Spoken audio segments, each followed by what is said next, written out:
All attendees are in listen-only mode. Hello everyone, I want to welcome you to our webinar on going through the month-end close process. I do see we've got some people still coming in, but we want to go ahead and get started. My name is Kat Raskovics, and I'm the Bookkeeping Services Manager at AQB. We provide outsourced bookkeeping, controller, month-end close, which is, you're going to see a little bit of a snapshot of that process today. So if you are in need of any of those services, please feel free to contact me.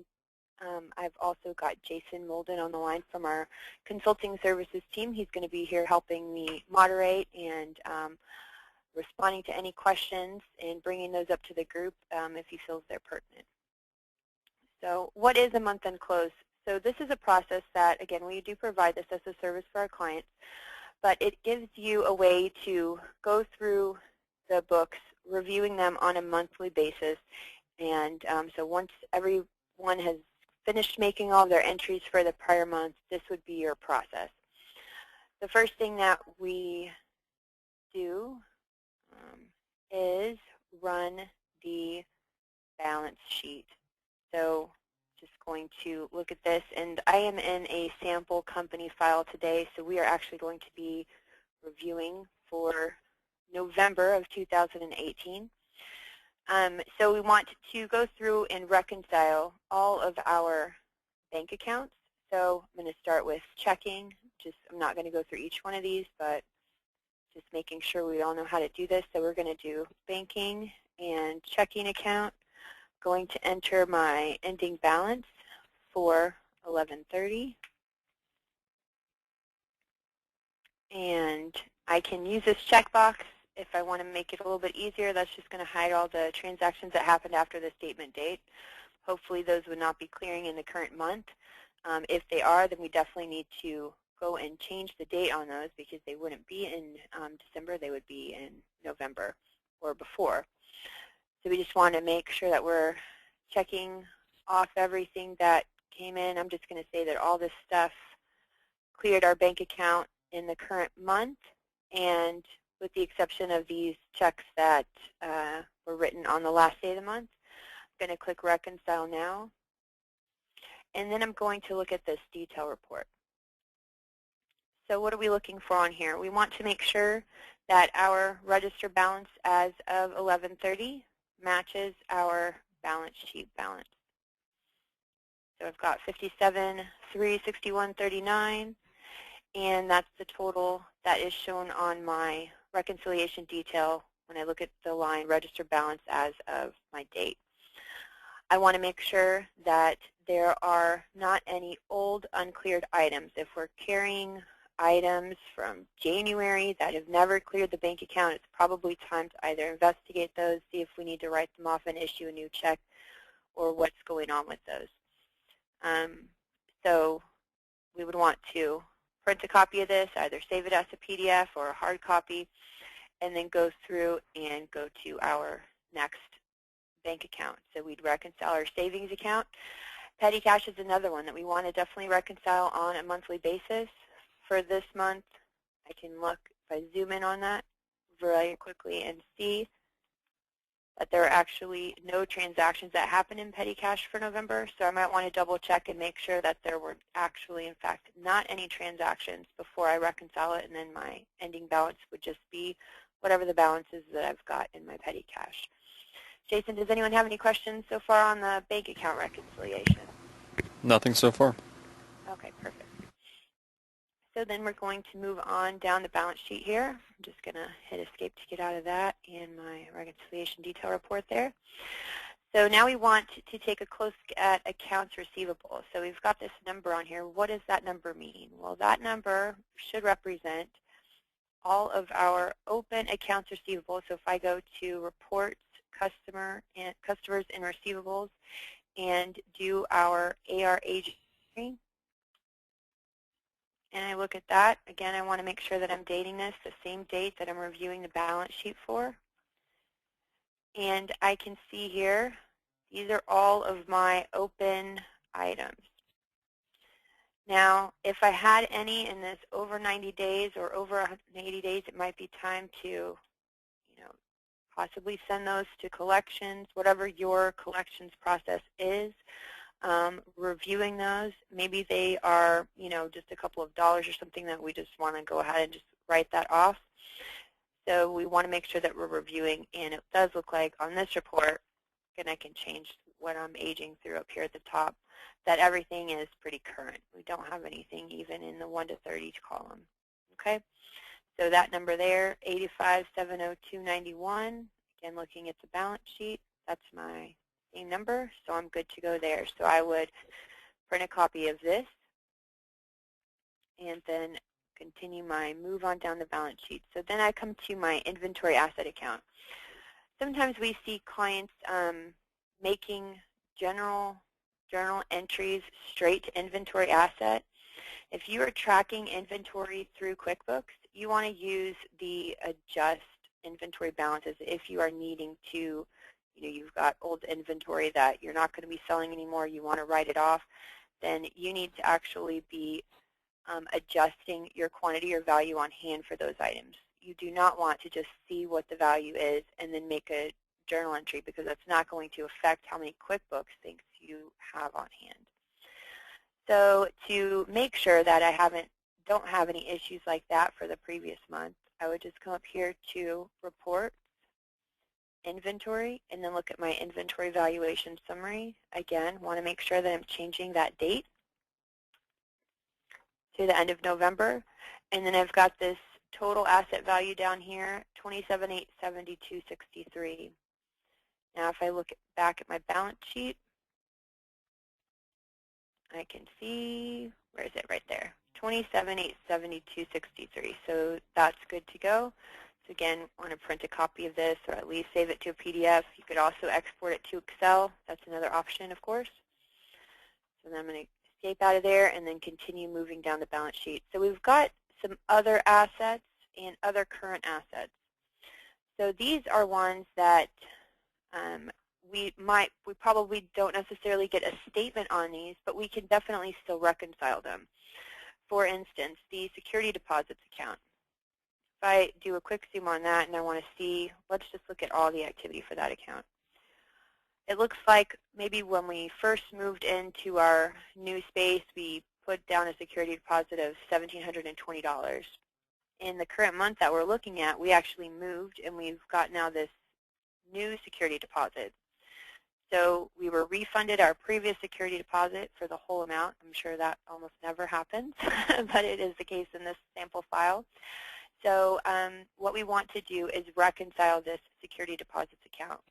When you're making entries to any sort of other current asset or other asset, if you attach them to a name, so if I look at these entries here, I actually have these attached to a name over here. So I'm going to reconcile this account first. So when I'm reconciling a balance sheet account that I do not get any sort of statement on, I'm just going to be reconciling that to 0. And the reason for that is this item here, this $1,900, is actually going to stay as an unreconciled transaction. So I'm going to come up here to banking, to reconcile for security deposits. And then I'm going to click continue. So I'm going to just check off that one transaction. My $1,900, my new security deposit, is going to remain an uncleared transaction. And then I'm going to click the Reconcile Now button. Again, I've got my bill I can see here, which shows me my registered balance as of the reconciliation date of $1,900. But another kind of nifty trick that I can do is I can actually run a custom transaction detail report.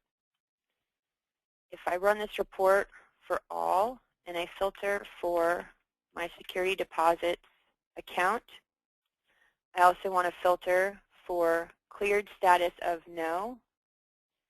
And on the display, I'm going to have it total by name. That's where that name entry is going to actually come in. I'm actually going to choose payee. That's where that name entry is going to come in really important. So if I click OK here, now I can see that I've got one security deposit for $1,900 to DEF Property Management. So if you had several offices, you would have one entry on this report for each of the different entities that you paid those security deposits to. This would be the backup that you could save for what this number here is on the balance sheet. Any questions so far? No, we're good at this point. Well, we have one question just regarding, will QuickBooks allow you to close the books with outstanding checks? Close the books with outstanding checks. So if you just want to be clear, so that would be uncleared checks from the prior month. You would reconcile your bank accounts. You would leave those as not being cleared, and you can set a closing date and password, which is what we'll get to at the very end. Hope that answers your question. If not, just ask another clarifying one, and we will come back to you. So I can do that same process for any of these balance sheet accounts, with the exception, of course, of accounts receivable. I can't reconcile accounts receivable and inventory asset if I'm tracking that in QuickBooks. I would not want to reconcile that one either. Now, if you're using some sort of an outside system for tracking your inventory like Fishbowl or some other software, then you would be able to run a report from that software, hopefully as of the same date in QuickBooks, and those two numbers should match. If we take a look at what we want to be reviewing when it comes to fixed assets, just going to quick zoom in on that total there. I want to see for the prior month that we're reviewing, were there any entries made? So what am I looking for here? I'm looking for entries that were made to a fixed asset that maybe should have gone to office supplies because they didn't meet that threshold, whatever that threshold is for your business, whether it's 500 or 1,000 or higher. I also will make sure that just the account itself is correct, so something wasn't booked to furniture and equipment that maybe should have gone to land. I also want to see, were there any depreciation entries made for the prior month? Now, I don't see any in this sample file, and if I actually go back to my balance sheet and zoom in on just that accumulated depreciation, I can see that those are actually being made on an annual basis, so that's why we are not seeing any in November. So that covers the top part of the balance sheet, all of the assets. We're going to continue our move on down, and we're going to come to accounts payable. So we want to do the same thing for accounts payable. We would go up that we did for accounts receivable. We're going to run a report for vendors and payables, AP aging summary. And we can see that we've got this one item in 1 to 30 days. And let's take a look. That's actually an item receipt, so it's probably something that we're waiting for a bill on. Everything else looks current. We also want to make sure that if you are seeing, this is important, that something I did not mention when I was talking about my accounts receivable section, but the same applies here. If we are making journal entries or issuing credits from a vendor, and maybe we use those credits to pay a bill, but for some reason that transaction did not get linked in QuickBooks, then you would see a 0 over here for this total. So if we had maybe written off this $750 as from a bill because we're not going to be paying that bill because there's some sort of a dispute with the vendor, then we would still see CU Electric listed, but we would actually see a 0 for our total over here. So in that case, we'd actually want to go in and pay that bill using that credit so that they come off of our AP aging summary. Continuing our move down here, same thing with credit cards we'd want to do as we're doing with our bank accounts. So we're just going to come in here, banking, reconcile. We're going to reconcile that Cal Oil credit card as of 11/30.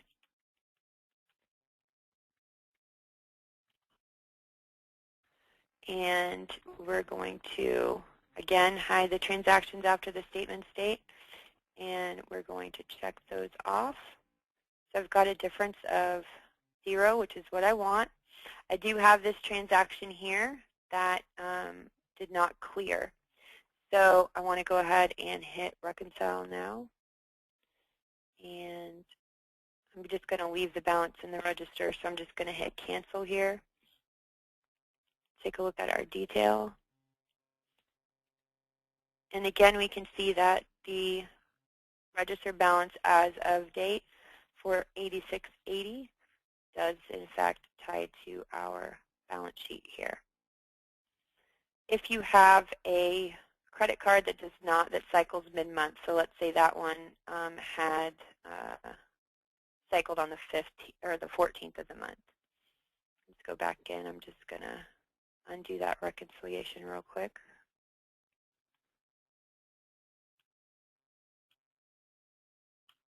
Okay, so let's say that our credit card had cycled on the 15th. Okay,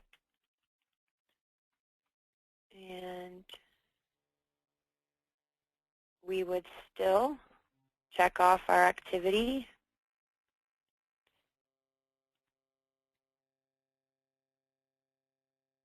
Not going to enter a bill for that. Look at the detail. And we can see that this is actually showing our register balance as of 11/15/2018. So we had another transaction that happened at the end of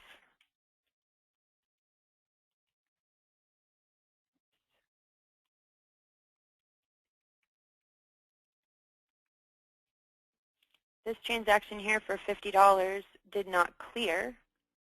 But if we look at our reconciliation detail, we see that $436.80. But our balance sheet detail is actually $486.80. So how do we account for that? Well, we've got a couple of different ways. One is we can customize this report to show us. See if this will work. That shows us $486.80 now. We've got that $50 on here as well. We can also do a transaction detail by account for this and only have it show us for the dates after that reconciliation date through the end of the month that were unreconciled. So we'd want to customize this also.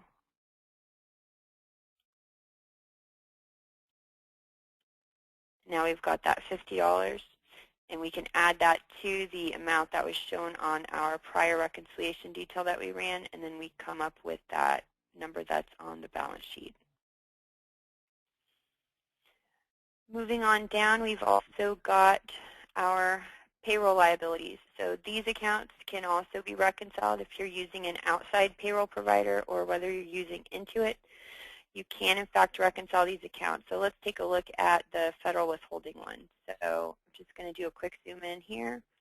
We're going to look at it for November. And I can see here that our liability check for October's federal withholdings actually went out on 11/7. So what I want to do is reconcile this account as of 11/30. I can use my 0 just like I do for the other current assets, and I'm going to check off all that activity with the exception of this uncleared stuff that's actually going to be submitted in December. So I'm just going to come back up to banking, reconcile, and I want to choose 24010.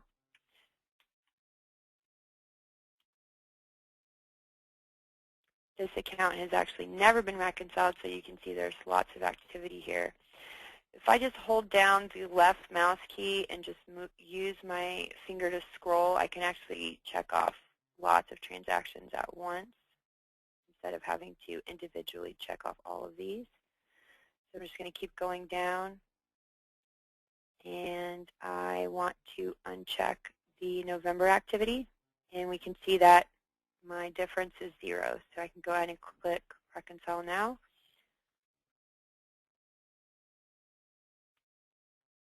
And I can look at my reconciliation detail. Of course, I've got all of that prior activity. Important to note that my register balance as of the 11/30 reconciliation date matches that balance on the balance sheet. I could also go back and do that same report for that we ran for the deposits. Same type of report I could run here. Just use this account instead, run it for the date range of all, and making sure that I'm unchecking or making sure that I'm filtering out the transactions that have not cleared. All right, so let's go back to our balance sheet. So I could do that for all of these accounts. Especially if you're using an outside payroll provider, you want to make sure that they're remitting the correct amount, and if you're importing any sort of data into QuickBooks, that those accounts are mapped correctly from what you're importing, because I have seen those be incorrect, and that would cause these balances to not be right, and perhaps that amount should have gone to an expense account or another account. So we can also reconcile all of our long-term liabilities based on our statements, doing the same process we did for the credit card if we needed to do it mid-month or something. Now we're going to get to equity. So opening balance equity should be 0 if you've made the switch over to using QuickBooks and you initially entered all of your opening balances for all of your customers and your different accounts and everything.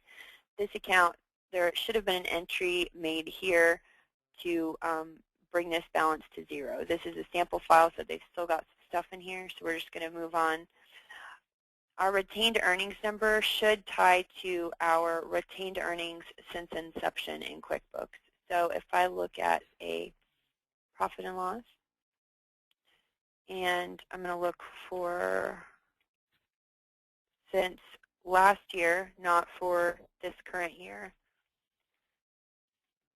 And if I do year, now if I scroll down here to the bottom, I've got 17,743.54. If I go back to my balance sheet and I look at my retained earnings and I say all, it takes a second to generate that, but I've got 17,743.54 for 2016, and for 2017 I've got that same number. If I go back and look at my P&L, 25,542.79.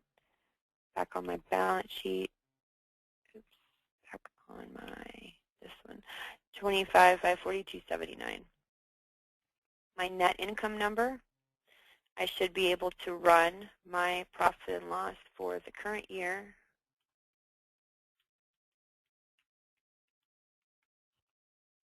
And I could even look at this by a month if I wanted to.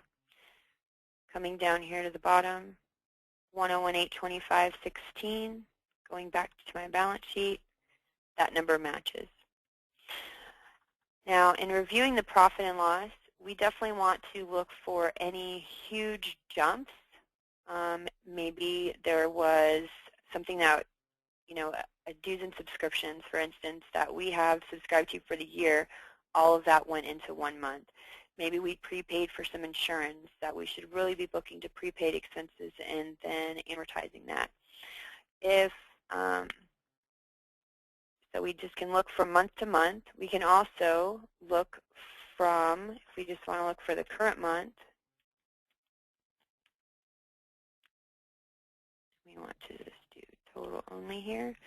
We can also customize this report and add our year-to-date column and a percent of year-to-date. This is really useful in that it allows us to see, okay, let's see, for subcontractors, while we had 47% of our year-to-date was actually in the prior month. I would expect to then see subcontracted labor income. Oh, okay, well that was 48.9%. So it looks like that, we've at least got the income and the expenses booked correctly for those accounts.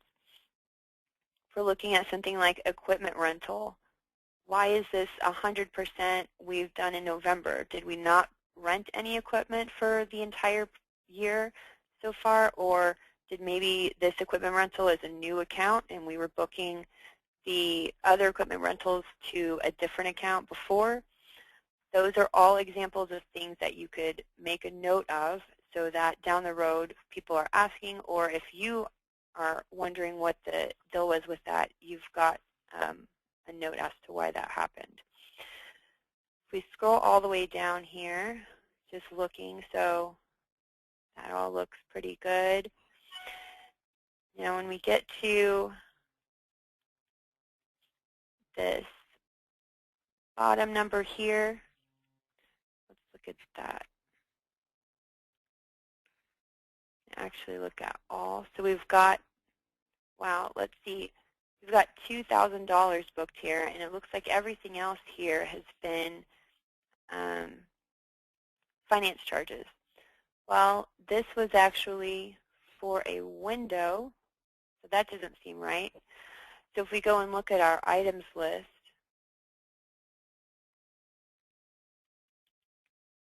let's see,